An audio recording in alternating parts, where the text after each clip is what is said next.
Hello बच्चों।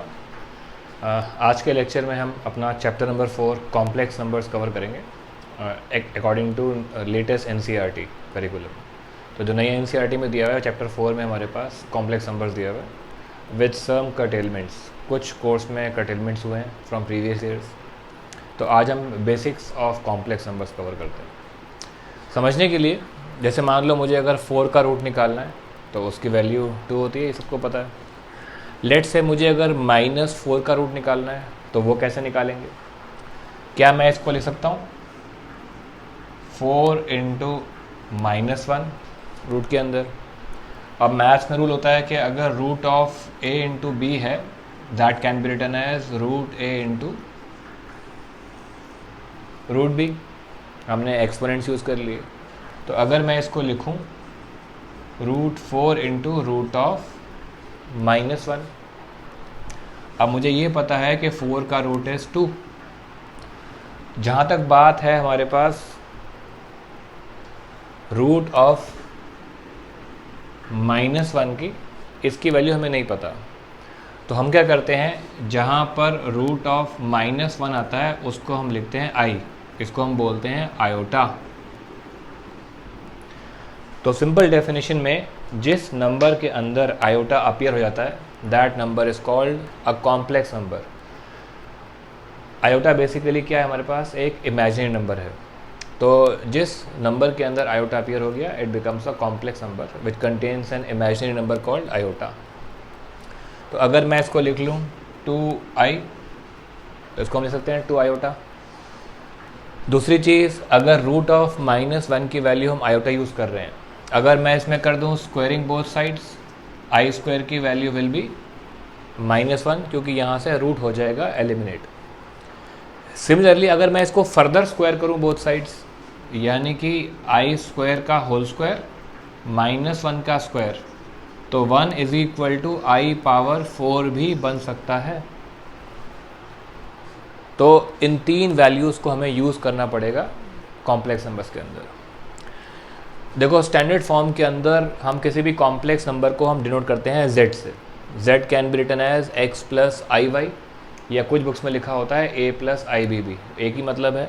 Where x is called real part, जिस हिस्से में आयोटा नहीं आ रहा उसको हम बोलते हैं रियल पार्ट, जिस हिस्से में आयोटा आ रहा है उसको हम बोलते हैं इमेजिनरी पार्ट। अगर मैं कहता हूँ कि मेरा z जो है इट इज़ 2 + 3i है, तो यहाँ पर मेरा x 2 हो गया, y मेरा 3 हो गया, x हो गया रियल पार्ट, y हो गया इमेजिनरी पार्ट। अब जो भी कॉम्प्लेक्स नंबर दिया होता है इससे जुड़े हुए हम दो कॉन्सेप्ट्स कवर करते हैं।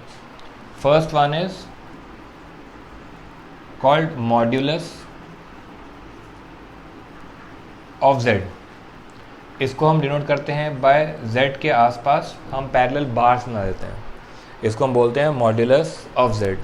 It is basically root of x square plus y square, यानी कि रियल पार्ट का स्क्वायर और इमेजिनरी पार्ट का स्क्वायर विदाउट आयोटा। ध्यान रखना, कोई बच्चे गलतियाँ करते हैं मॉड्यूलस ऑफ z निकालते समय आयोटा को भी कवर कर लेते हैं, सॉरी।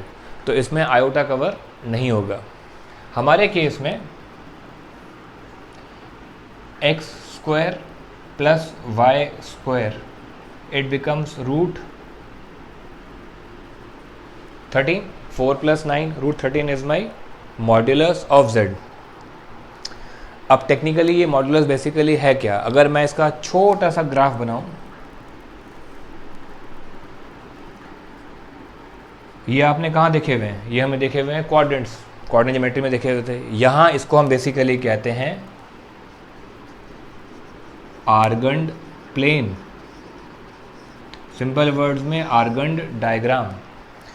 तो यहाँ अगर मान लेते हैं x की वैल्यू 2 थी, y की वैल्यू 3 थी, तो x2 समवॉट कहीं यहाँ पर कहीं आएगा। तो इसका अगर मैं डिस्टेंस निकालता हूँ फ्रॉम ओरिजिन, इसको बेसिकली हम कहते हैं modulus of z। Argand plane में उस पॉइंट का distance from origin is called modulus of z। Basically आपने लगा दिया इसमें डिस्टेंस फॉर्मूला जो आपने सीखा हुआ 10th क्लास में, क्योंकि यहाँ पर 0 के कोऑर्डिनेट्स क्या हो जाएंगे, ओरिजिन के 0 0 हो जाएंगे। तो x2 - x1 का स्क्वायर प्लस y2 - y1 का स्क्वायर आएगा। तो तो आपके पास x square plus y square ही बचने वाले हैं, क्योंकि एक्स आपका 2 है, वाई आपका 3 था। तो ये सिर्फ नॉलेज के लिए है हमारे पास। हमने एक चीज़ समझी कि मॉड्यूलस कैसे निकाल सकते हैं। एक कॉन्सेप्ट आता है हमारे पास, कॉन्जुगेट ऑफ z। कॉन्जुगेट को हम डिनोट करते हैं z के ऊपर बार लगा के। कॉन्जुगेट में क्या होता है, sign of imaginary part is changed. जो इमेजिनरी पार्ट है उसका आप साइन बदल दोगे। हमारे केस में z था 2 + 3i, तो अगर मैं इसका कॉन्जुगेट निकालता हूँ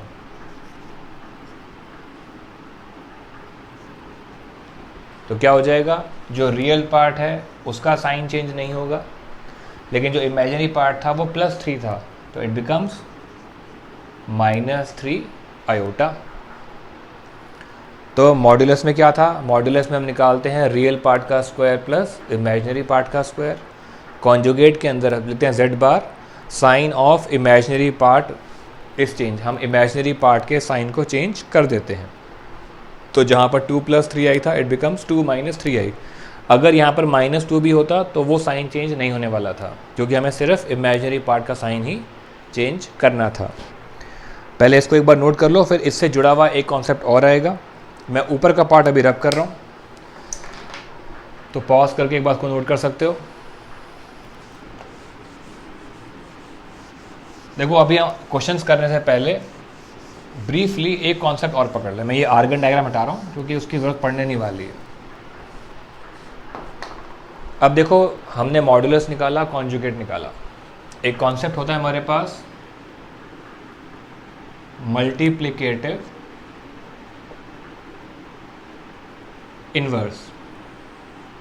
इसको हम z की पावर -1 से डिनोट करते हैं। इसको निकालने का पर्पज़ ये होता है कि कॉम्प्लेक्स नंबर के अंदर किसी भी हाल में आयोटा वाला पार्ट, यानी कि any part containing imaginary number, should not appear in denominator. कोशिश करना है कि वो डिनोमिनेटर में नज़र ना आए। तो उसके लिए हम एक फॉर्मूला बनाते हैं कि multiplicative inverse is conjugate of z divided by modulus of z का स्क्वायर। क्या करना है, आपने कॉन्जुगेट जो निकाला था उसको मॉड्यूलस ऑफ z के स्क्वायर से डिवाइड कर देना है। हमारे एग्जाम्पल के अंदर मेरे पास कॉन्जुगेट कितना आया था, 2 - 3i divided by modulus of z का स्क्वायर। तो ये बन गया 2 - 3i/13।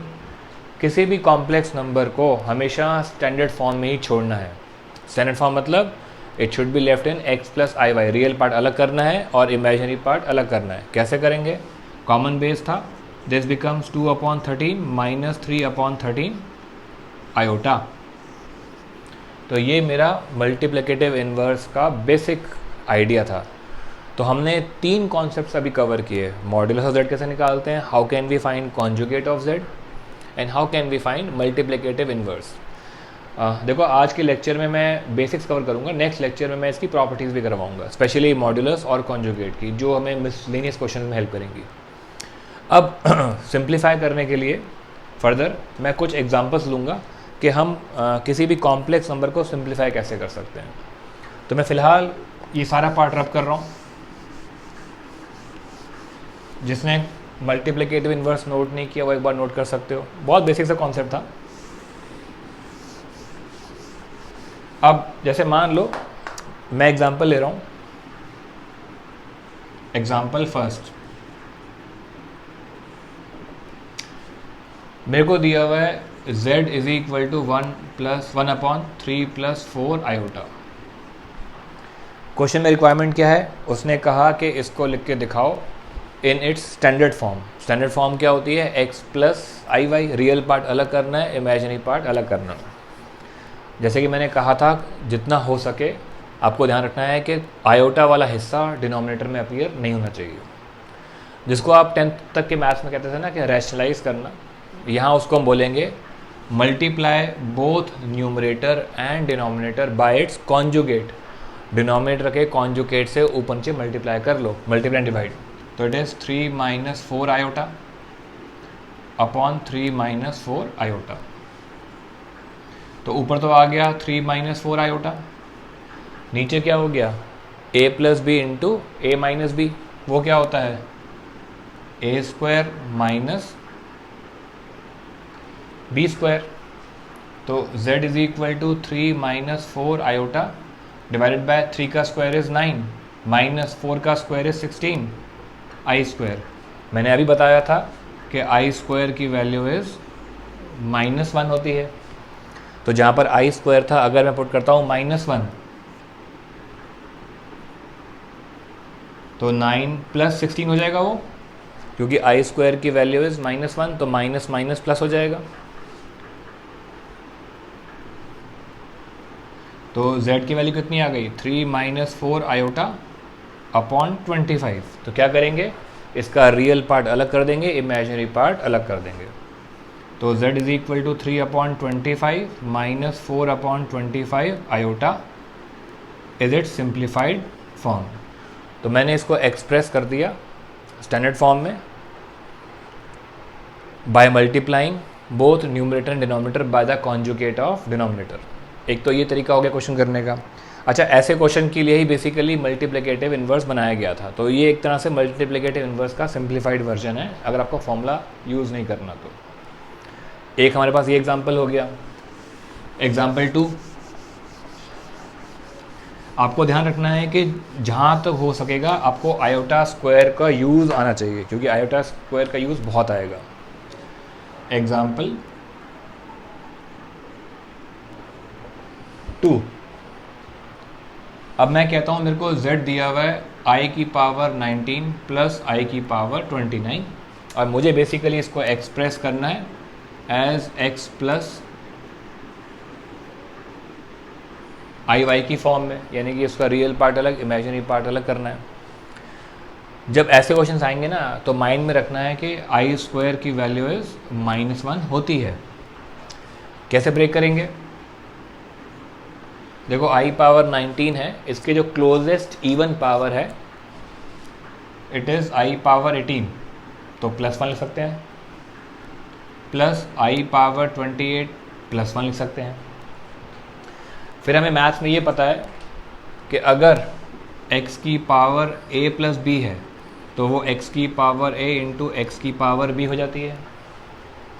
तो इसी तरह से अगर मैं यहाँ पर लिखूँ z इज इक्वल टू आई की पावर 18 इंटू आई की पावर 1 लिख सकते हैं, प्लस आई की पावर 28 इंटू आई की पावर 1। अब जो i की पावर 18 है this can be written as i square की पावर 9, क्योंकि x की पावर a की power b is x power a b होता है मैथ्स में। तो 9 2 18 बन जाएगा। ऐसे ही यहाँ पर आई स्क्वायर की पावर 14 इंटू आयोटा, वहाँ पर भी आयोटा था। अब क्या यूज़ करेंगे, जहाँ जहाँ पर आई स्क्वायर था आई स्क्वायर की वैल्यू इज -1, तो ये हो गया -1 की पावर 9 इंटू आयोटा, -1 की पावर 14 इंटू आयोटा। -1 की अगर ऑड पावर होती है तो एक माइनस बच जाएगा हमारे पास इंटू आयोटा। -1 की इवन पावर है, इट बिकम्स +1, तो प्लस आयोटा बच जाएगा, ये हो जाएंगे कैंसिल। तो z की वैल्यू क्या आती है 0, यानी कि ना इसका रियल पार्ट है ना इसका इमेजिनरी पार्ट है। अगर आपने आंसर यहाँ भी छोड़ दिया तो भी चल जाएगा। अगर मैं इसको लिख दूँ 0 + 0 आयोटा, मेरे हिसाब से it's a better version of this answer. ना इसका रियल पार्ट है ना इसका इमेजिनरी पार्ट है, ताकि हम लोग इसको दिखा पाएँ x प्लस आई वाई की फॉर्म में। तो इस बेसिस पर हमारे पास एक्सरसाइज 4.1 कवर होती है एज पर न्यू NCERT। तो उसको एक बार नोट कर लो। मैं कुछ क्वेश्चंस डिस्कस कर रहा हूँ फ्रॉम एक्सरसाइज, जिसमें हम लोग ऐसे एग्जाम्पल्स भी कवर करेंगे और मल्टीप्लिकेटिव इन्वर्स के 1-2 क्वेश्चन करते हैं।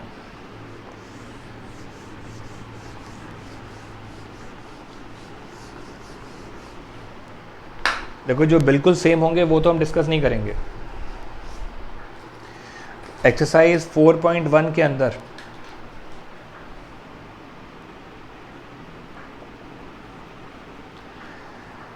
देखो जो क्वेश्चन नंबर सेकंड है हमारे पास, मैंने भी किया था उसी का वर्जन है। पहले मैं क्वेश्चन फर्स्ट ले रहा हूँ।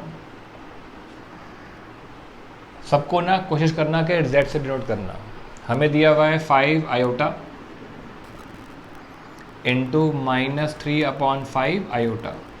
इसको वो कह रहा है क्वेश्चन की हेडिंग में कि लिख के दिखाओ in the standard form of a + ib, जिसको हम कह रहे हैं x + iy। कहने का मतलब क्या है कि आपको रियल पार्ट अलग करना है और इमेजिनरी पार्ट अलग करना है। यहाँ पर कॉम्प्लेक्स नंबर में नॉर्मल मल्टीप्लिकेशन के रूल्स एप्लीकेबल होते हैं। तो z = अगर आप देखोगे मल्टीप्लिकेशन में यहाँ पर 5 से 5 हो जाएगा एलिमिनेट, तो क्या बचता है -3 आयोटा स्क्वायर, और हमें पता है कि आयोटा स्क्वायर की वैल्यू इज़ -1। तो z = -3 इंटू -1, ये बच गया 3। यानी कि इसका रियल पार्ट तो आ गया बट आयोटा नहीं आ रहा। तो we can safely right +0i, यानी कि इसमें x तो 3 था, y की वैल्यू है 0, क्योंकि इसका इमेजिनरी पार्ट नहीं दिया हुआ था। ऐसे ही सेकंड क्वेश्चन अपने आप करना, क्योंकि वो हमने अभी एग्जाम्पल में डिस्कस किया था। मैं ले रहा हूँ इसका थर्ड केस। थर्ड में दिया हुआ है लेट्स से z = i -39 है शायद। अब अगर मैं इसको लिखूं 1/i⁻39, कोई दिक्कत नहीं है। जैसे मैं सीखा था कि इसकी जो क्लोजेस्ट इवन पावर होगी वो अलग कर देते हैं। अगर मैं इसको लिखूं 1/i⁻38 इंटू आयोटा, कोई दिक्कत नहीं है, क्योंकि 38 + 1 becomes 39। i⁻38 can be written as i² 19 iota as it is. तो जहाँ पर i² था उसकी वैल्यू इज़ -1, तो -1 19, सॉरी हमारा वो न्यूमरेटर भी है, तो इट इज़ 1/-1 19 आयोटा। तो 1/, अब -1 की ऑड पावर है तो इट बिकम्स -1, तो नीचे आ जाएगा माइनस आयोटा। क्या करेंगे इसको सिंप्लीफाई करने के लिए? हमें सीखा था कि अगर आयोटा नीचे आ गया it should not appear in denominator. क्या करते हैं, इसके कॉन्जुगेट से ऊपर नीचे मल्टीप्लाई कर लोगे, यानी कि आयोटा से ऊपर नीचे मल्टीप्लाई कर लेते हैं। नीचे -i दिया हुआ था तो +i से ऊपर नीचे मल्टीप्लाई एंड डिवाइड कर लोगे। तो z = i/- आता है। फिर पता है कि i² की वैल्यू इज़ -1, तो z की वैल्यू बच गई i/1, क्योंकि i² इज़ -1। तो टेक्निकली मेरे पास बच गया z की वैल्यू आयोटा, यानी कि इसमें इमेजिनरी पार्ट तो आ गया बट रियल पार्ट नहीं आ रहा।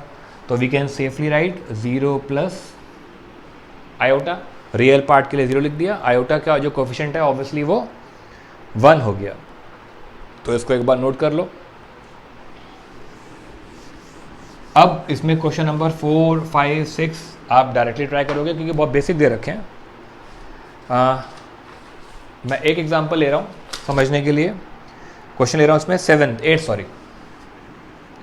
8 हमें दिया हुआ है 1 - i⁻4 जो दे रखा है। अब कहने के लिए आपको दिखाई देगा कि इसमें a - b⁻4 हम अप्लाई करते हैं, बट उसकी ज़रूरत पड़ेगी नहीं। अगर मैं इसको लिखूं 1 - i का होल स्क्वायर की पावर स्क्वायर, एक ही मतलब है। तो अंदर हम खोल देंगे a - b का होल स्क्वायर। इस पोर्शन में बन गया a - b का होल स्क्वायर। तो z = a² + b² - 2ab की पावर पड़ी हुई है 2।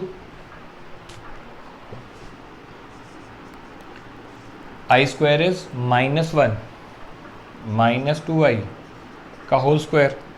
इसमें 1 हो गया एलिमिनेट, तो z बचता है -2i का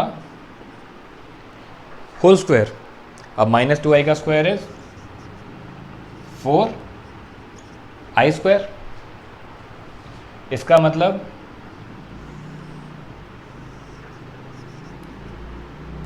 four into I square is -1, तो ये आ गया -4 आ गया, यानी कि इसमें इमेजिनरी पार्ट ख़त्म हो गया, फिर से रियल पार्ट है नहीं है। तो for that I can write 0 iota, अगर मेरे को इसको x प्लस आई वाई की फॉर्म में लिख के दिखाना है तो।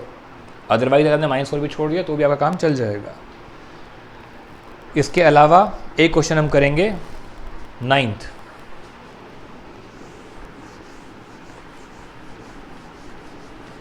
क्वेश्चन में दिख रहा है हमें कि एक तरह से उसमें a माइनस बी का होल क्यूब होने वाला है।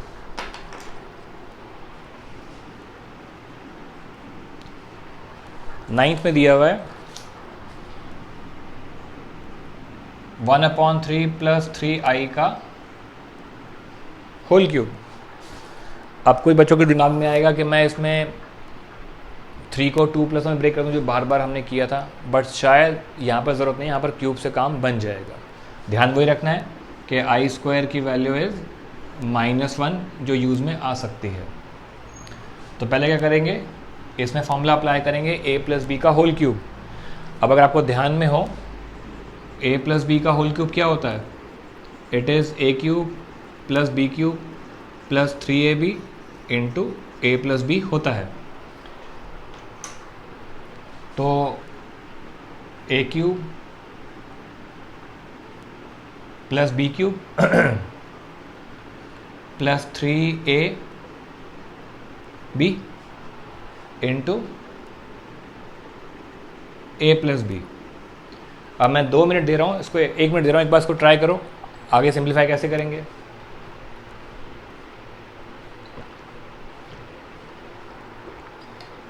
वीडियो पॉज करके भी एक बार ट्राई कर सकते हो, क्योंकि एक बार अपने आप ट्राई करोगे तो बेटर समझ में आएगा। ये हो जाएगा 1/3 का क्यूब इज 1/27, क्योंकि मैं तो कर दूंगा फटाफट अभी। 3i का क्यूब, 3 का क्यूब इज 27 आयोटा स्क्वायर। अब यहाँ पर ये 3 से कट जाएगा, तो क्या बचता है 3i into 1/3 plus 3i। Now I square की वैल्यू -1, अगर यहाँ पुट करेंगे -1 तो -1 इंटू 27 इट बिकम्स वो छूट गया इंटू आई, तो 27 आयोटा, क्योंकि यहाँ पर था ना आई क्यूब, तो 27 आ गया। आई क्यूब के साथ ब्रेक किया, i square into i plus 3i into 1/3, ये आई रह जाएगा। 3i into 3i is 9i square. तो z is equal to 1/27, -27i plus i becomes -26i। I square की वैल्यू इज -1, तो ये हो जाएगा -9। अब क्या करेंगे, जो रियल पार्ट हमारे पास है इसको मर्ज कर देंगे, तो z इज इक्वल टू हो गया 1/27 -9 -26 आयोटा। तो z is equal to, take the LCM, 27 9 are 243, तो 1 minus 243 is -242/27 -26 iota is it's simplified answer. हमने रियल पार्ट अलग कर लिया और इमेजिनरी पार्ट अलग निकाल लिया। तो इसी लाइंस पर आप 10th क्वेश्चन भी ट्राई कर सकते हो, इसको एक बार नोट कर लो। जैसे मैंने बीच में कहा था कि आफ्टर ब्रीफ स्टेप्स, आप स्टार्टिंग स्टेप्स के बाद पॉज करके अपने आप ज़रूर ट्राई करो क्वेश्चंस को। अब मैं एक क्वेश्चन निकलवा रहा हूँ फॉर मल्टीप्लिकेटिव इनवर्स, ताकि मेरा एरिया कवर हो जाए आज के लेक्चर का।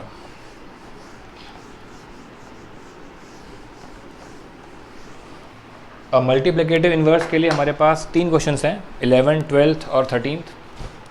अगर मैं 11th की बात करता हूँ, उसमें हमें z दिया हुआ है 4 - 3i। इसका वो कह रहा है फाइंड आउट मल्टीप्लिकेटिव इनवर्स। तो उसके लिए हमने सीखा था कि इसमें x की वैल्यू 4 है, y की वैल्यू इज -3। पहले हमें क्या चाहिए होगा, पहले हमें चाहिए होगा मॉड्यूलस ऑफ z, उसमें क्या होता है, root of x square plus y square, real part का स्क्वायर प्लस इमेजिनरी पार्ट का स्क्वायर विदाउट आयोटा। तो हमारे एग्जाम्पल में 4 का स्क्वायर प्लस -3 का स्क्वायर, इट बिकम्स रूट 25, जो कि 16 प्लस 9, इट बिकम्स 5। फिर हमें चाहिए कॉन्जुगेट ऑफ z, जो z के ऊपर बार लग गया, इट बिकम्स कॉन्जुगेट। कॉन्जुगेट में क्या होता है, sign of imaginary part is change. Imaginary part क्या था, -3i, इट बिकम्स +3i। जो रियल पार्ट था it will appear as it is, only sign of imaginary part is changed. Therefore multiplicative inverse क्या हो जाएगा, फॉर्मूला क्या था हमारे पास, conjugate of z upon modulus of z का स्क्वायर।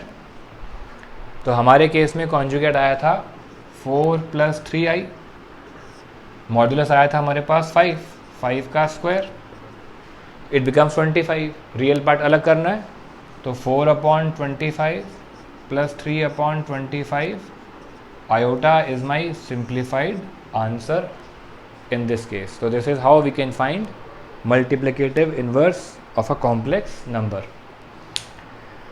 अब देखो, हमने आज के लेक्चर में ब्रीफ कवर किया है फॉर कॉम्प्लेक्स नंबर, जहाँ पे हमें सीखा कि मॉड्यूलस कैसे निकालते हैं, एक क्वेश्चन में कॉन्जुगेट कैसे निकालेंगे और उसका मल्टीप्लिकेटिव इन्वर्स कैसे निकाल सकते हैं। नेक्स्ट लेक्चर में हम मॉड्यूलस और कॉन्जुगेट की कुछ प्रॉपर्टीज़ कवर करेंगे जो हमें यूज़फुल होंगी इन मिसलेनियस क्वेश्चंस। कॉम्प्लेक्स नंबर्स की मिसलेनियस बहुत इंपॉर्टेंट है, जो हम लोग नेक्स्ट लेक्चर में कवर करने वाले हैं, ठीक है ना। तो कोशिश करो कि आज के लेक्चर के बाद प्रैक्टिस करो। Practice exercise 4.1 completely easy exercise है। इसका एक बहुत इंपॉर्टेंट टॉपिक था जो अब एलिमिनेट हो गया है, पोलर फॉर्म, तो ज़्यादा दिक्कत आएगी नहीं इस चैप्टर में। तो इसको एक बार पॉज करके नोट कर सकते हो, बाकी का हम नेक्स्ट लेक्चर में कवर करते हैं। Take care.